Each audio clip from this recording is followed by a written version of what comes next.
One of these pieces of ginger is organic, the other genetically modified. Can you tell the difference? What about with these limes? All these avocados? Can you tell the difference? Most people can't, but today you will. Over 70% of foods in the UK and in the US contain GMOs. So why can't we just look at a fruit and know what it is? These days, finding organic, non-GMO, seeded produce is like an Olympic sport. Juicy, ripe, sweet, and seeded. It almost seems a lot easier to find a needle in a haystack. Why is nearly every fruit seedless, rubbery, and tasteless? Like, literally why? I would go food shopping thinking I've done my big one, only to find that womp womp, the fruit is fake and it has no seeds. Like, what is actually going on with the fake produce of today? It's literally getting more and more shocking. But don't worry, you don't have to find out the hard way like me. I'm going to teach you so you don't get finessed. The term GMO literally refers to genetically modified organisms. In this case, fruits. It can be really hard to spot when foods have been genetically modified because they look so close to the real thing. Take watermelons, for example. Have you ever found that whenever you go for the least perfect looking one, you know, the ones that aren't perfectly round, the ones that aren't as shiny, the ones that are more dull, the ones that have more webbing, the ones with the biggest yellow spot, these are always the sweetest and juiciest ones. But when you go for the ones that are sold to us at our popular local supermarkets, the ones that are perfectly round and shiny, those are the ones that are most bland and have the worst taste. And do you know why? Because they most likely have been genetically modified.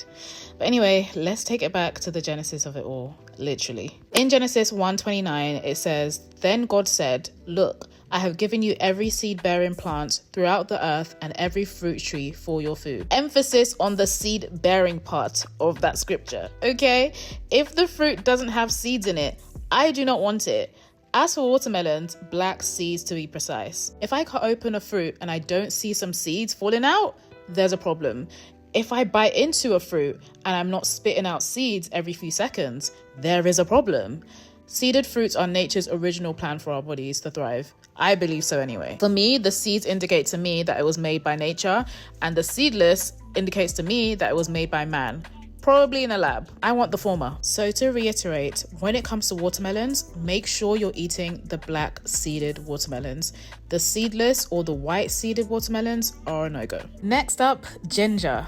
I bet you did not see this one coming. Yes, there are genetically modified ginger, and you've probably been unknowingly consuming them for years. I was. GMO ginger is often dull in color, has less branches, and is oftentimes bigger than nature's ginger. Side by side, you might not be able to see a huge difference, but stay with me. Nature's ginger always tends to be smaller in size, a lot richer in color, and even more rich in taste. Remember when I said the less perfect produce tend to lean on the more nature side? Yeah, nature's ginger comes in different shapes, different sizes, often small, and with lots of different awkward but useful branches, compared to GMO's ginger, which is a little more perfect, huge compared to its counterpart, and with little to no branches. Always go for the tiny and rich ginger on the left-hand side. Trust me, nature always knows best, and your body will thank you later. Moving on to avocados. This time, the less perfect, surprisingly, isn't nature. If you're Jamaican, you're probably familiar with the smoother looking, greener avocados, and you probably refer to them as pears back home. These avocados are the real deal. They taste better, they are bigger in size, smoother in texture, inside and out, and they come in different shapes, but often similar sizes. You'll probably find the darker avocados in your popular supermarkets because, as I said, finding organic is harder and more expensive. Now, I'm not completely sure if the darker avocados are definitely GMO, but what I do know is that the smoother avocados and the greener avocados do taste way better and are a lot richer than the darker ones. So I tend to go for these ones. But did you guess this one right in the intro? Comment below and let me know. Okay, what do you think is going to be next? This one you should actually know because finding seedless grapes is like finding an elephant in your bathroom. You're gonna see it, okay? You're gonna see seedless grapes everywhere. What isn't everywhere are seeded grapes. Seedless grapes are 100% GMO. That one I can save my chest, okay? They're probably not the worst thing for you, but you probably shouldn't be consuming them. Here's an example of a seeded grape.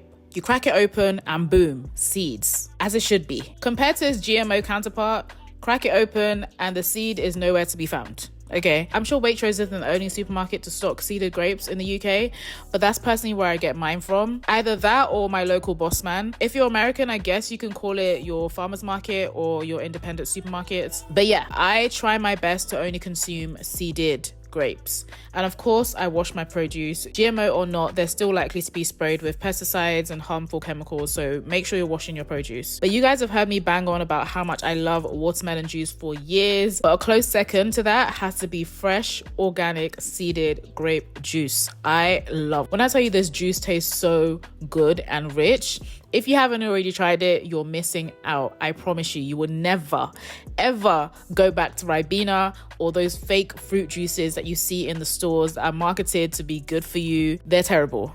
Those fruit juices are literally pure sugar and nonsense. Do not drink them. If you don't believe me, next time you want to buy one, try flipping it over and reading the extensive ingredient list. And if you struggle to pronounce the third ingredient, my friend, put it down. Literally put it down. These are literally pure garbage. If you want to consume fruit flavored things, just eat the fruit itself. Like, it doesn't get more simple than that. If you want something that tastes mango-y, eat a mango. It's literally common sense. You know exactly what you're getting when you do that. If you do want to get your hands on a good, easy, user-friendly juicer, then definitely check out the links in my description box for the juicer that I'm using in this video, as well as a generous discount code, because you know I got you guys. Okay, so you probably think because this coconut water looks perfect and because it's been perfectly packaged, it's probably GMO. No, you're actually wrong. This is real coconut water, but this is what the real coconut plant looks like. And if you crack it open, it has the same water that is in the previous packaged coconut. Both the same thing. You're also probably wondering, this is probably fake and you probably shouldn't drink it, but this is why it's important to read the labels. If you read the label and it says 100% coconut water, then that's exactly what you're getting. Next, bananas. These are the bananas you're probably used to seeing when you go to your local supermarket, grocery store, grocery shopping, etc., etc. This is what I've grown up on. But did you know these are actually not the real bananas? These are the real bananas. These are called baby bananas and they're not actually ripe in this video, but this is what they look like. They're small and they come in a bunch of so many compared to the GMO counterparts. Fun fact, they used to actually be seeded. This is actually what they look like when they are ripe. If you really want to get the best bang for your nutrients, then go for the bananas on the right. Okay, moving on to citrus fruits, limes and oranges. Ugh. Limes. The limes on the left are fake and the limes on the right are key limes, which are seeded limes, which are the real deal. Key limes are a lot smaller in size, and when you cut them open, what do you see? Seeds, you guessed it. Yes, key lime is basically seeded limes and they are 10 times better and more potent than the limes that we've been sold for so many years and are still being sold, which are seedless. These are the limes that we've been sold. They're big in size and once you cut them open, of course, they are seedless. With citrus fruits, it's very hard to tell because you can't see it unless you cut it. And I always get finessed with oranges. I cut the orange open and of course, no seeds. These oranges are mostly found in local supermarkets. It's very hard to find oranges and you cut open and you see seeds. I think I got these ones from Waitrose. I probably got it from the organic side. Again, the seeded are organic and the seedless are GMO. I hope this video has been helpful to you guys. For next time you go food shopping and you're wondering what produce is GMO and what is organic, what produce is made by man and what produce is made by nature or God, if you believe in God. I hope you're able to spot what to put in your basket and what to put back on the shelf. Okay, I hope I've explained everything well to you guys. This is definitely a journey. It's not an overnight thing, but trust me, it's worth it. I'm about to batch juice and also food prep for the week, so let's go. Yeah, thank you guys so much for watching. I'll leave links in the description box. Also leave a comment if you guessed correctly and I'll see you guys soon in another video. Bye guys. Mwah.